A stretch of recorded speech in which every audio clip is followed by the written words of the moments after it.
Welcome back. Summit League play for some teams started before the new year, but for the South Dakota State men and women, conference play kicked off last night with the men at North Dakota State and the women at home taking on Omaha. We'll start at Frost Arena. The SDSU women looking to keep their 14-game home winning streak against Summit League opponents going strong.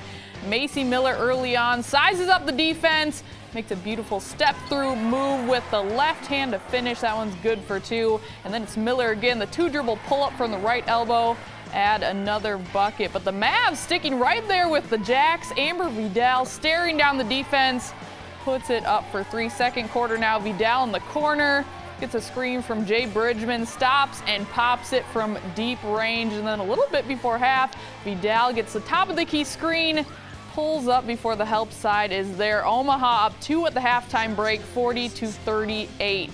Moving on to the second half, this girl right here didn't miss a shot. She missed one shot in the final 20, but none of those were from deep range. Maddie Giebert drains the three and gets the old-fashioned three-point plate. SDSU in transition, finding Maddie Giebert. She knocks it down from deep range. Jacks getting it done on defense as well. Lexi Alexander strips Vidal to get the Jacks going on the other end, but they shared it as well.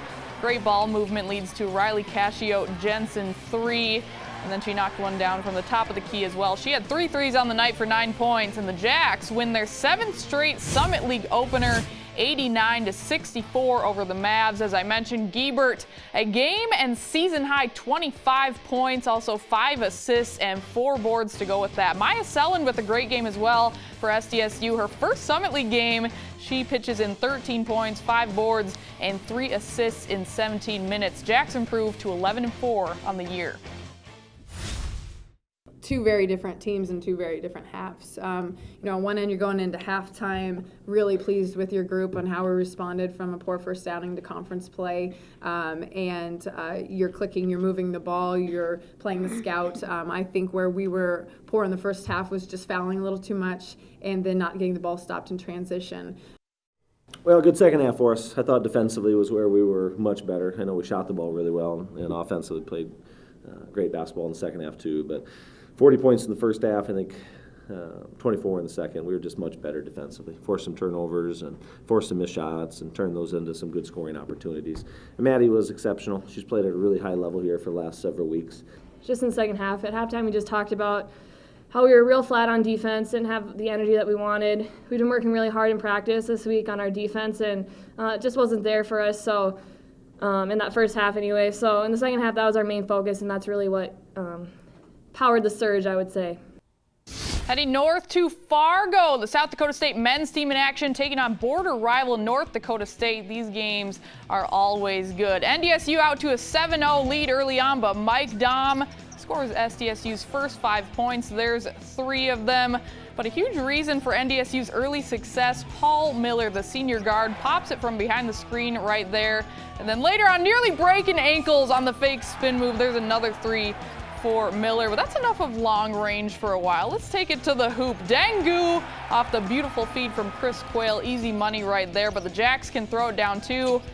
That's Reed Tellinghusen ripping baseline, throwing it down. Check this out. Tellinghusen turnaround jumper with 6 seconds left, but watch NDSU go the distance, and Cameron Hunter draws the foul on the last second three-point shot. He'd make all 3 of those foul shots, puts NDSU up 46-45 at the half. Second half, we hear a lot from this guy. Paul Miller, the nasty between the legs step back, knocks it down for 3. He had 7 threes on the day, 4 of those coming in the second half for the Bison. But SDSU very good from long range as well. Tellinghusen with a little pitch back from Tevin King. And then in the corner, off of the kick out from Mike Dom, that puts the Jacks up 5 with just under 15 to go in the game. But in the end, players make plays. Dom with the fadeaway jumper for 2, and then backing down the defense for this little hook shot.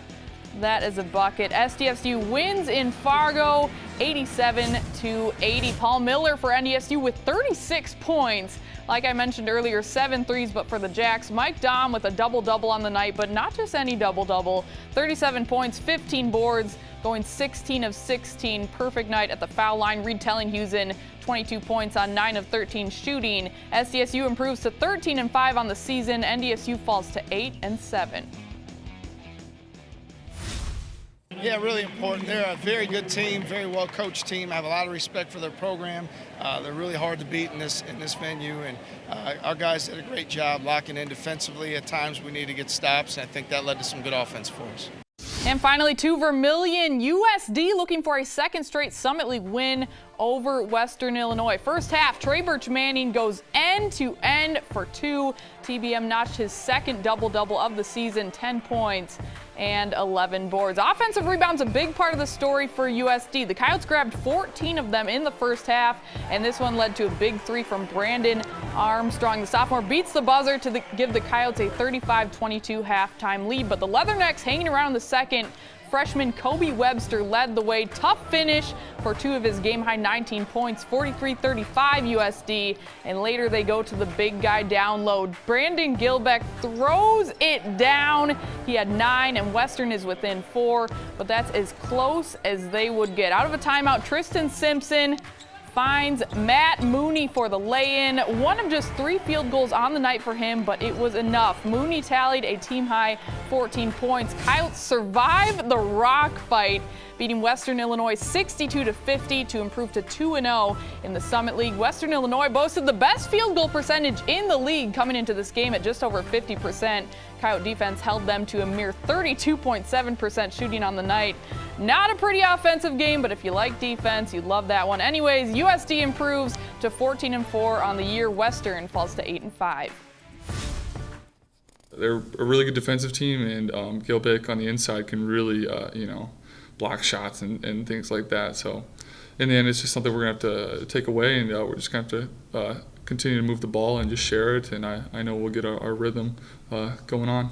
Usually we expect a little more made shots there. We miss some easy ones at the rim, but I mean, like I said, they really try to grind it out and slow it down, so it was a little different for us, but we figured it out. You eliminate losing. You like to make a few more shots. But when you play Western, man, that's kind of how it goes, at least when we're playing them. Last year was 62-55 at home, and this year it's 62-50. Well, next on Midco Sports tonight, a Summit League men's basketball coach with a pretty big last name on the hoop scene. But Rodney Billups is making a name for himself from the sidelines. Stay tuned for this Midco Mag piece.